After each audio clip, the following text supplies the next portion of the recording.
Hello there guys and welcome back to the channel. So today we have quite an exciting video. So one of my subscribers, a friend, a moderator on my channel, has taken his Hyperion all the way up to rank 4, and he has sent me already an awesome, greatly edited video that I haven't seen in full, so I'm going to be watching it with you. But I definitely look forward to checking out what a rank 4 Hyperion can do here. So this is kind of like a side-by-side comparison of two different teams, where we have either Nick Fury, Angela Fury, and CMM, or just Ronan and 3 Black Bolts. See which of those teams kind of work out better. Obviously, there is an RNG element involved with every Hyperion fight on how many Furies you get, because, you know, every hit has some % chance to get that Fury. But ultimately, we're going to see a lot of Hyperion gameplay and a lot of exciting numbers. And I absolutely love this. It was quite recently that I got my own 6-star Hyperion and actually managed to do him even more recent. And then, as soon as I did, I pretty much took him up all the way to rank 3 for now. And it's going to be interesting to see what he does at rank 4, because Hyperion is absolutely amazing. And here we can see that a Winter Soldier is getting absolutely slaughtered. And they pretty much finished identical 5 times there. One was 64 hits, however, one was 81, because in one of the fights he managed to be more aggressive.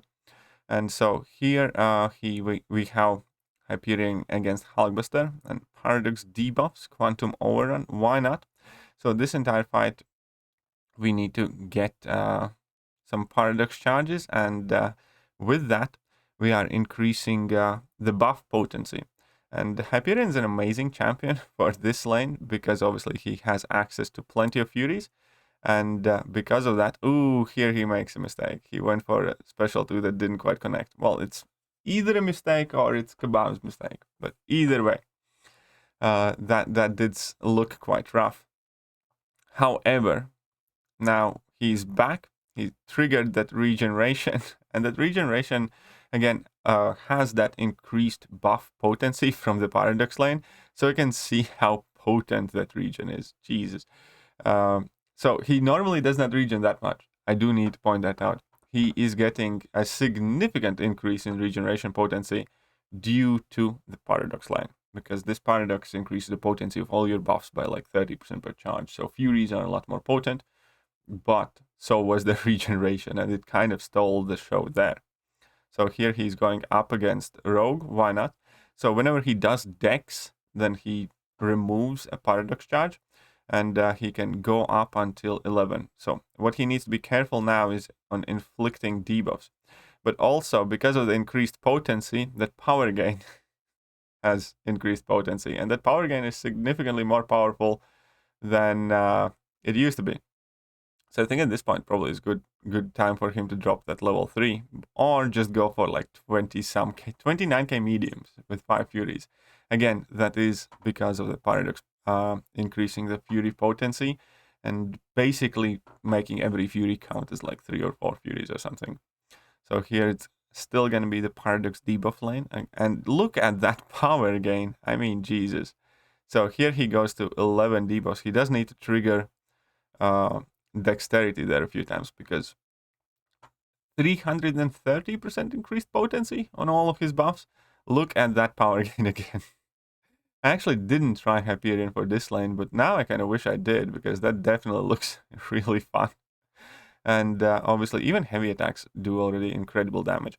People often underestimate the amount of damage Hyperion heavy attacks do, but they forget that it's one heavy attack, even though it's 5 hits, right? For one heavy attack, it's still a ton of damage there, even if they don't crit thanks to those Furies. Like, if that heavy attack would be like that was a 42k medium there, I think. Man, Hyperion is destroying this entire lane. Absolutely love it. Might make a separate video on that myself. So now we have Paradox combo Entropic aptitude, which again increases the potency of Hyperion's buffs. So we are kind of sensing a theme here. Let's go against Entropic aptitude here, why not? So he has 3 Paradox charges here. This time around he gets a single Paradox charge for every 5 hits on combo meter. Now he's here, not bad. He's about to Dex, so that only left him with 2 Paradox charges, going back up to 3. But Hyperion obviously is one of those champions that gets his combo meter up quite well and quite quick. And now if you do get that stun on level 2, then obviously you just manage to squeeze in so much more damage. He has 10 Furies with 7 Paradox Charges. 7 Paradox Charges gives him 210 increased buff potency, and that is some serious damage there.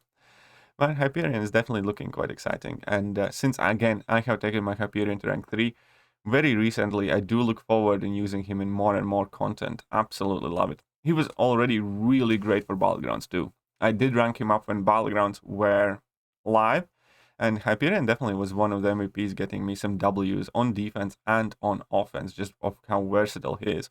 I do think that a lot of newer players are still completely sleeping on how amazing Hyperion is, because he only recently became available as 6 stars, and he's still quite rare as a 6-star champion. And because of it, most of the people just don't end up using Hyperion because they don't have a 6-star, and they kind of try to focus on 6-star champions at large. So I do think that now we have an entire kind of like years or a couple of years worth of players who have joined contests, let's say 3 or 2 years ago, and never got to witness the time when Hyperion was like one of the most used meta champions in the game. And I think he is gonna slowly but surely kind of reclaim his position because he's out and available 6 stars. Now we have, again, Entropic node, which is gonna increase the potency there, obviously. And what is the other node here? Is it Matador? Why isn't he gaining power? Is it Polka Dot power? No, that was kind of odd. Did miss as to why he didn't gain the power there. Oh, but this does increase the potency of your incinerates. Now I see. This increased potency of your incinerates, and we can see that those incinerates are ticking for some incredible numbers. Those are some definitely absolutely bonkers incinerates there. Even with only like 2 Furies up, they're ticking for like 1300, and they do last quite a while. And obviously Hyperion can spam those level 1s all day, every day, until he nukes down everyone involved. So we do have actually quite a few fights left. This video montage that he has prepared for us is about 20 minutes long, and I am going to enjoy every single one of those 20 minutes, because a good Hyperion gameplay is just a pleasure to watch. It's also so nice that Hyperion has still retained his value. Don't blink? Okay, don't blink. Okay. Okay, here we go. That is quite good. That was quite good. How much are those incinerates? We have 4 incinerates, each ticking for 37 and 7,000 per tick or something like that. Man, that Sauron did absolutely melt. That Sauron did absolutely. That was a helpful shout out there. Immediately refocused my attention. Now we have Power Shield and Recharge and Enhanced Parry. This is also quite exciting. Why not? So we have Power Shield, Recharge, Enhanced Parry. Obviously, he's gonna go absolutely bonkers here on that level 3. Let's see what that first level 3 does. And keep in mind that after Hyperion drops his first level 3, he gains those 3 cosmic charges that significantly increase his resistances and attack. For any longer fight, it is definitely well worth going to level 3. So now he is dropping quite a sweet special attack there. He's going for typical medium, heavy, full combo rotation, but because it's a recharge node, he doesn't quite get back up to level 2. Now he does have to, though, finish out that fight. So he's going for another level 1 there. Those incinerates will definitely be putting in plenty of work. He's going to shoot it in a block, and it still doesn't finish. Man, he's getting quite lucky here, though. I must admit, he's getting quite lucky here because of that spite and the recharge. Obviously, Cyclops was at level 3 already for quite a while. So I do not necessarily know if Hyperion is the best choice for this lane because of the spite node and the recharge thing. But here we see Punisher interact with Hyperion, preventing him from reaching level 3, but also simultaneously consuming his own battery. And then now we had a solid level 2, so he's just trying to get up as much power as he can to get to another level 2, but it unfortunately did not drop that stun, so there is a chance he's going to eat that level 3. However, with class advantage, he still should be able to survive this one, taking some damage over time there, not the biggest deal as long as he finishes the fight out quite quickly. But, you know, it's nice to know that the rank 4 Hyperion can eat some level 3s in 7.4 content as well, because he's quite a chunky boy. Superiority, even footing, entry free, and stun vulnerability. Oh, and remember this lane. That entry fee can be annoying to start off with, because they're going to shrug off all the debuffs unless you have active buffs on yourself, and for each active buff, they do get 30% accuracy reduction in their shrug of abilities. But stun vulnerability obviously can enable you to do hit for some very good numbers there. Here at this point, he has like 5 buffs, so he's gonna want to parry stun in order to deal more damage. And here he probably is gonna go for that level 2 with 38k damage there off the bat. Now he's gonna go for a single heavy attack, and obviously because Hyperion does have quite long stun, he was dealing significantly more damage. And now that is quite an easy finish.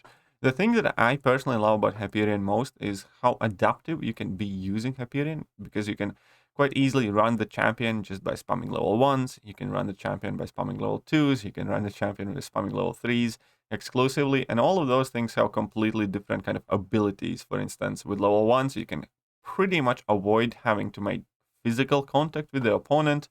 You have access to a lot of debuffs, damage over time debuffs. Level 2s, you do, you know, more significant, harder chunks of damage, and you can stun the opponent, you can armor break them. That is also a good piece of utility. With level 3s, you can avoid completely debuffing the opponent, and, you know, on top of that, he has access to regeneration.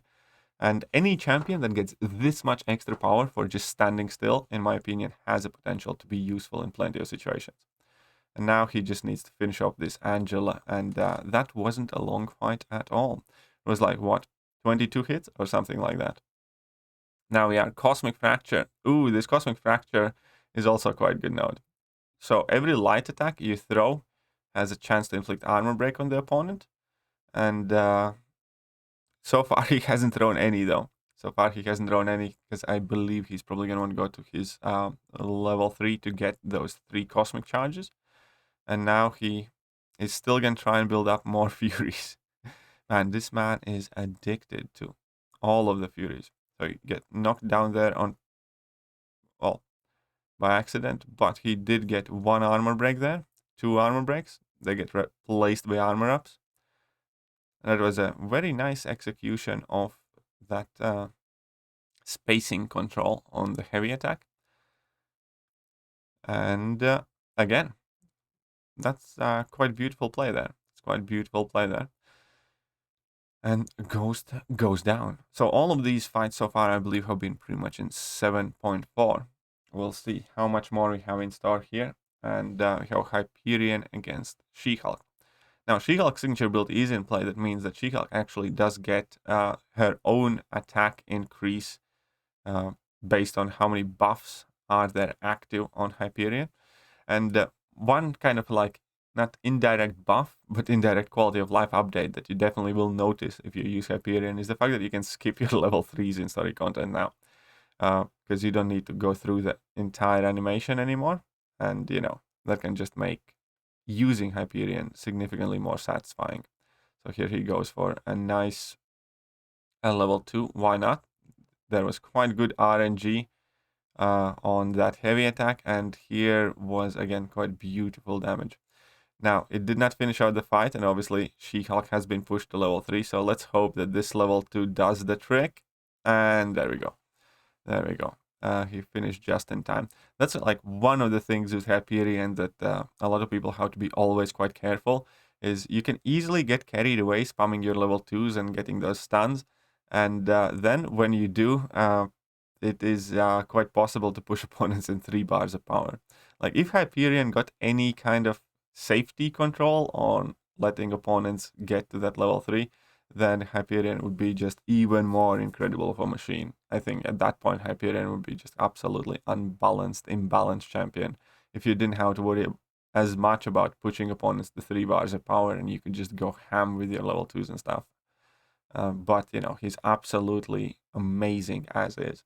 And again, Hyperion is one of those champions that genuinely brings me joy using. And it also kind of brings me joy about the fact that Hyperion is like, what, 2016 or 2017 champion? And he's still as amazing as he is. is still as amazing as he is. He hasn't ever been buffed. He hasn't ever been touched upon. He exists in whatever state he arrived in contest, and he's still so capable, so good. It's like we don't have many champions in the game that have aged as well as Hyperion has, without a doubt. Hyperion is just an absolute beautiful champion. Here he's gonna go for level 1 in the block, and Penny, oh no, that shield came back in the wrong possible moment, but he did luck. Again, this fight definitely has that characteristic of you need to be careful when pushing opponents to level 3. So this, in fact, is one of the stun lock paths that you can completely stun lock with iHulk and a whole bunch of different champions that increases your combat power rate, which kind of, to be honest, seems unnecessary for Hyperion, but I suppose, hey, why not? More power means more power. And you can definitely try and stun lock with Hyperion, but remember that he does not have guaranteed chance to stun on his level 2s. There is a fairly decent chance that you will not be able to stun your opponent with your level 2, like right now. But again, if they gave him a guaranteed stun on level 2, then I think that would be pretty much too OP, again, because you could stun lock so many champions in so many different circumstances. Wouldn't even be funny. And he goes for level 3 here again. Let's see what kind of damage it's going to do this time around. So that did only 15k. That's a fairly humble level 3, and Medusa is going to drop a level 3 of her own here. So that means Hyperion is about to get armor shattered. But that, in this case, does mean 2 debuffs, so he does get access to some willpower healing to quickly regenerate some of that health. And again, people do forget that Hyperion is quite a chunky boy. He does have quite decent health pool, if I remember correctly. I don't remember exactly where he stands in the game health pool wise. Perhaps that's something that's worth checking out after the video. I'm actually quite curious now. Now that I mentioned it, I'm quite curious what is Hyperion's health pool, comparatively speaking. He again here goes for level 3 to get those cosmic charges. And I think he's just gonna go crazy all out in this fight again. With 8, 9 paradox charges, 10 paradox charges. Obviously, he has incredible increase in his power rate. So let's hope that he can capitalize on that and get lucky with those level 2 stuns. This is a reckless way to play Hyperion, though. It is absolutely, definitely needed to be mentioned. You do not want to randomly push opponents to level 3 in most cases and, test your luck on stun locks with Hyperion, because Hyperion does not have super high chance to stun on level 2. I think it's like 60 or 70%, but that's not enough to bank on it in most cases. But still, nonetheless, the fight is done. The fight is finished. So here he is up again. Persistent pressure, ebb and flow knockdown. I remember this path. This lane was quite annoying. King Groot was an MVP here, but it was definitely an annoying path. I did not particularly enjoy it. It's not that it's like super hard or undoable. It's just frustrating and annoying. But here he has built up to 8 prowesses. With 8 prowesses, I think you pretty much don't have to worry about that unstoppable anymore. Oh no, with 10 prowesses, I think you completely shut down that unstoppable. So with 8, that unstoppable would still last about a second. But that was quite a nice level 2 there. Pretty much all of the health was gone and done in a single level 2. So now he has here, unfortunately, that ebb and flow expired on the wrong time, but here he's just gonna go for another level 1, get that incinerate on, and why not finish it off by hitting in the block a few times here. So here we have again the initial time of him trying to build up those promises, and this is a fairly kind of slower lane for most part because of that ebb and flow knockdown and everything else. I do remember using King Groot here, and the fights definitely weren't the quickest because you have to play around it unstoppable, and it's just a bit frustrating. And then ebb and flow mitigates your damage as well. So there is quite a lot going on all of these fights. So this is in 6-4-6, I believe, yes. And here he still hasn't gotten Nightcrawler out of his evade stance. So it is quite a risky business throwing those heavy attacks.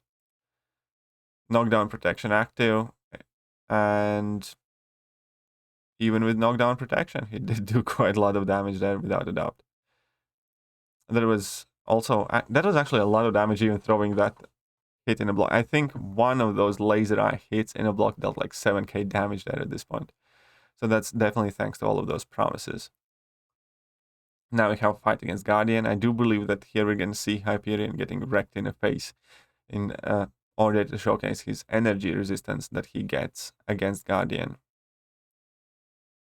So that's another thing that people don't typically associate with Hyperion. But once he gets those cosmic charges, his resistances are extremely high. And that definitely can be very helpful. So here at this point, I think he's just going to go for a nice level 2. No, he's going to knock down, and 133k on that first hit. Okay, that's some good damage numbers there. That's some editing to highlight it as well. So it's always a pleasure to commentate on these videos where there has been, you know, some nice editing work put in. So now he's back at it again against Rogue in the same path. I do remember this entire path. I genuinely remember because it was part of an amazing 40k subscriber celebration stream. So I remember all of the fights on this lane specifically. It was also quite an annoying lane, I'll tell you that much. So here has disabled ebb and flow knockdown. He has 8 promises, and let's see damage here, 30, 30, 70. So that was still 130k damage without any of the hits critting. So that's not too bad. How much more? And that is it. That was the last of the showcase right here. Let's keep it here because I think it is a fairly good picture to keep as our freeze frame. So we have to say huge thank you to Ankit for showcasing the rank 4 Hyperion here. And if you did like this gameplay, then hit that like button, hit that sub button, hit all the good buttons. And I shall be back with some more rank 4 gameplay later. See you guys.